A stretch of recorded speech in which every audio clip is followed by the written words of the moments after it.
రైతులు పంటలో పెట్టి సంపాదించడానికంటే ఆ రైతు పెట్టే పంట చుట్టూ సంపాదించే వాళ్ళైతే ఎక్కువగా ఉన్నారు. ఈ వీడియోలో దాని గురించి తెలుసుకుందాం. నేను మీ ఆదర్శ రైతుని, మీకు అందుబాటులో ఉండే రైతుని.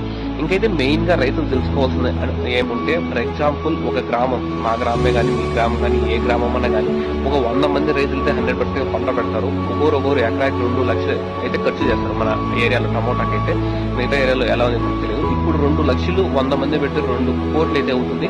ఆ 2 కోట్ల బిజినెస్ అనేది మన ఊర్లోనే ఉంది. మీరు రైతులు గమనించాల్సింది కాబట్టి 2 కోట్ల బిజినెస్ మన ఊర్లోనే ఉంది. ఇంకా ఈ విషయానికి వస్తే, మా పంట చుట్టూ ఏముంటాయి సింపుల్ గుర్తు పెట్టుకోండి. మల్చింగ్ పేపర్ కానీ, డ్రిప్ పైపులు కానీ, ట్రాక్టర్ ఉండేదానికి కానీ, ఇలా డిఫరెంట్ గా అయితే చాలా పనులు అయితే ఉంటాయి.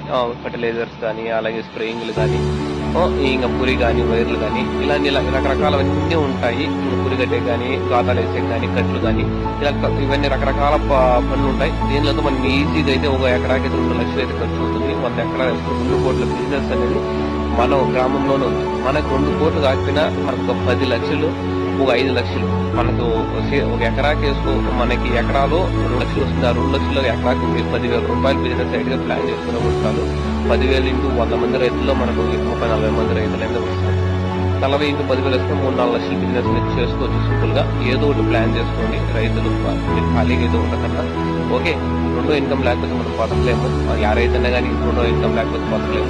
పెద్ద కంపెనీలకి అయితే ఒకరైతే 50-60 కంపెనీలు పెట్టుకుని ఉంటారు. చిన్న వాళ్ళు కూడా అయితే 2-3 బ్రాంచెస్ అయితే పెట్టుకుని ఉంటారు. కాబట్టి మీరు కూడా ఏదో పని చేసుకోండి. ఏదో ఒక మనకు 10,000-15,000 వచ్చేట్టుగా 2 లక్షలు మనకు 10,000-15,000 మన బిజినెస్ కిందకి యాడ్ అయ్యేట్టుగా, నేను 100 మంది కూడా చెప్పలేదు, 20-30 మంది ప్లాన్ చేసుకున్నా కూడా మనం ఇచ్చే క్వాలిటీని బట్టి అయితే ఇంకా జనాలు, కస్టమర్స్ అని కూడా మనకి మనం పెట్టే షాపుకి కానీ, మనం చేసే పనులకి అయితే కూడా ఎగబడతారు. Okay, thank you.